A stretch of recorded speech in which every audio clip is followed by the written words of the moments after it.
ঘরে যদি থাকে একটু ময়দা আর পেঁয়াজ তাহলে 10 মিনিটে বানিয়ে ফেলতে পারবেন এমন মুচমুচে আর দারুণ মজার নাস্তা, যা একবার খেলে বারবার খেতে ইচ্ছে করবে। কিভাবে বানাবেন চলুন দেখে নেই পুরো রেসিপিটা। প্রথমে একটি বাটির মধ্যে আমি নিয়ে নিলাম মেজারমেন্ট কাপে মেপে 1 কাপ পরিমাণ লাল আটা আর স্বাদ অনুযায়ী লবণ দিয়ে দিয়েছি। এবার দিয়ে দিচ্ছি আজওয়াইন হাফ চা চামচ পরিমাণ। এখন এখানে আমি দিয়ে দিব তেল 1 টেবিল চামচ পরিমাণ। যেহেতু এখানে আমি আটা ব্যবহার করেছি 1 কাপ পরিমাণ, সেহেতু এখানে আমি 1 টেবিল চামচ পরিমাণ তেল ব্যবহার করেছি। এবার ভালোভাবে সমস্ত কিছু একসাথে ময়াম দিয়ে নিতে হবে। আমি খুব ভালোভাবে ময়াম দিয়ে নিচ্ছি।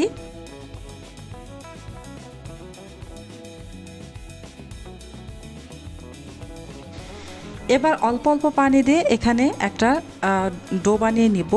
রুটি পরোটা বানানোর জন্য যেভাবে ডোটা বানাই ঠিক সেভাবে আমি এখানে একটা ডো বানিয়ে নেব। পানিটা এখানে আমি নর্মাল পানি ব্যবহার করেছি, গরম পানি না। অল্প অল্প পানি দিয়ে ডোটা বানিয়ে নেবেন, একবারে বেশি পানি ঢেলে দিবেন না, এতে করে ডোটা পারফেক্ট হবে না, হয়তোবা বেশি হয়ে যেতে পারে। এই যে অল্প অল্প পানি দিয়ে আমি ডোটা বানিয়ে নিয়েছি, দেখতেই পাচ্ছেন। এই ডোটা যখন এরকম হবে তখন খুব ভালোভাবে বেশ কিছুক্ষণ মথে নেবেন, এতে করে ডোটা খুবই সুন্দর মসৃণ হবে।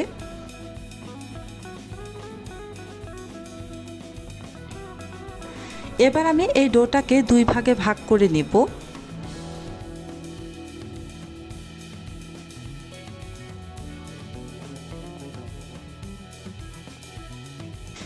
এবার ঢাকনা দিয়ে ঢেকে 10 মিনিটের জন্য রেস্টে রেখে দিব। এতে করে যেটা হবে এই ডোটা একদমই মসৃণ তুলতুলে নরম হবে। এবার পেঁয়াজ দিয়ে পুর বানিয়ে নিব, সেই জন্য এখানে মেজারমেন্ট কাপে মেপে কুচানো পেঁয়াজ নিয়েছি 1 কাপ পরিমাণ, আর দিয়ে দিলাম চাট মশলা 1 চা চামচ, মরিচের গুঁড়া 1 চা চামচ পরিমাণ, আর দিয়ে দিচ্ছি গরম মশলার গুঁড়া হাফ চা চামচ পরিমাণ। এবার দিয়ে দিব ধনিয়ার গুঁড়া 1 চা চামচ পরিমাণ, স্বাদ অনুযায়ী লবণ দিয়ে দিলাম, ধনিয়া পাতা কুচি 1/3 কাপের মতো, আর সুজি দিয়ে দিলাম 1 টেবিল চামচ পরিমাণ। এখন সমস্ত কিছু একসাথে ভালোভাবে মেখে নিচ্ছি। এই তো মেখে নেওয়া হয়ে গিয়েছে।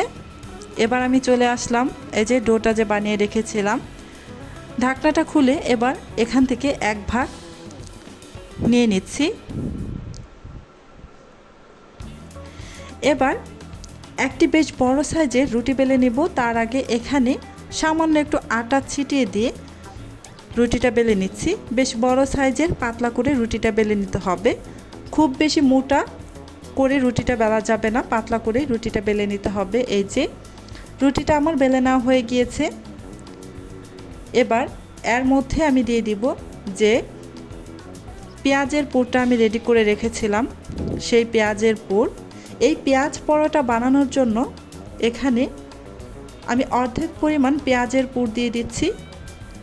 যেহেতু 2টা লেচি আমি বানিয়েছিলাম, 2 ভাবে বানাবো, তাই পেঁয়াজের পুরটাকে আমি অর্ধেক করে এখানে 1 ভাগ দিয়ে দিচ্ছি আর 1 ভাগ রেখে দিচ্ছি।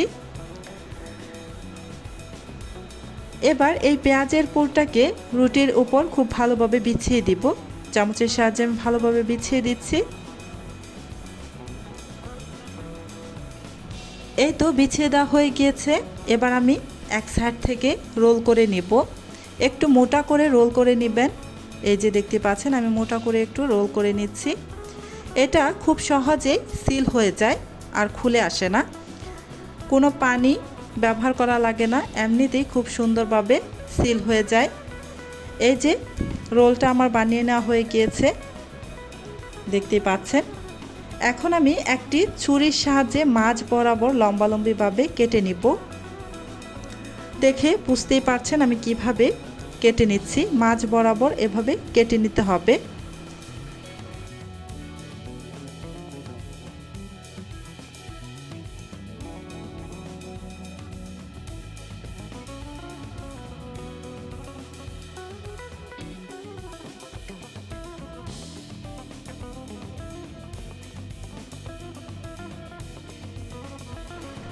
দুই ভাগ করে নিয়েছি। এবার এই যে এভাবে আবারও একটু পেঁচিয়ে নিচ্ছি, দেখতেই পাচ্ছেন।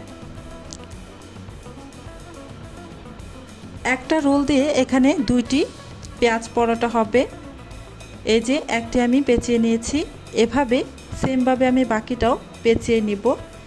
এই পিছন সাইড দিক থেকে একটু ভালোভাবে চেপে চেপে সিল করে নিলাম যাতে করে খুলে না আসে। এই যে আমি বাকিটাকেও রোল করে নিলাম আর খুব ভালোভাবে লাগিয়ে নিচ্ছি।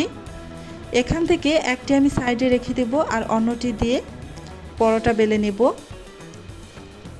উপরে সামান্য একটু আটা ছিটিয়ে দিয়ে আমি এটাকে বেলে নিব। এতে করে খুব সহজেই বেলতে পারবেন, বেলনির মধ্যে লেগে যাবে না। হাত দিয়ে হালকা হাতে একটু প্রেস করে তারপর বেলে নিচ্ছি।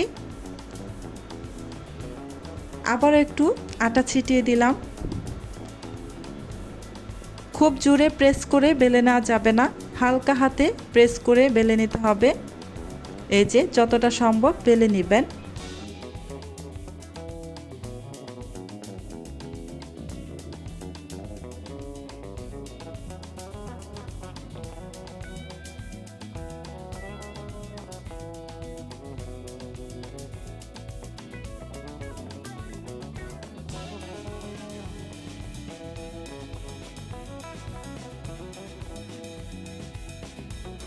এই তো একটি পেঁয়াজ পরোটা আমার বেলে নেওয়া হয়ে গিয়েছে। সেমভাবে আমি বাকিগুলো বেলে নিব। এবার চলে আসলাম ভাজার জন্য চুলায়। একটা প্যানের মধ্যে 1 টেবিল চামচ মতো তেল দিয়ে তেলটাকে ভালোভাবে প্যানের গায়ে লাগিয়ে নিলাম। পুরো প্যানের গায়ে তেলটাকে লাগিয়ে নিয়ে এখানে আমি একটা পেঁয়াজ পরোটা দিয়ে দিলাম। চুলার আঁচ মিডিয়ামে রেখে উল্টে পাল্টে এই পেঁয়াজ পরোটা আমি ভেজে নেব। খুব সুন্দর কালার করে মুচমুচে করে ভেজে নেব। চুলার আঁচ বাড়িয়ে দিবেন না, এতে করে খুব দ্রুত কালার চলে আসবে আর মুচমুচে হবে না। উপরটা বেশ মুচমুচে থাকবে আর ভেতরটা নরম। এই যে আমার পেঁয়াজ পরোটা একটা ভেজে নেওয়া হয়ে গিয়েছে, সেমভাবে আমি বাকিগুলো ভেজে নেব।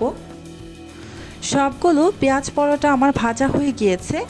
আজকের মুচমুচে আর দারুণ মজার নাস্তার রেসিপি যদি আপনাদের ভালো লেগে থাকে তাহলে অবশ্যই ভিডিওটিতে একটি লাইক দিন। আর যারা এখনও আমাদের চ্যানেলটি সাবস্ক্রাইব করেননি তারা এখনই সাবস্ক্রাইব করে পাশে থাকা বেল আইকনটি অন করে দিন, কারণ আমাদের চ্যানেলে প্রতিদিনই খুব সহজ ও সুস্বাদু নতুন নতুন রেসিপি শেয়ার করা হয়। সবাই ভালো থাকবেন, সুস্থ থাকবেন। আবার দেখা হবে নতুন আর মজার একটি রেসিপি নিয়ে। আল্লাহ হাফেজ।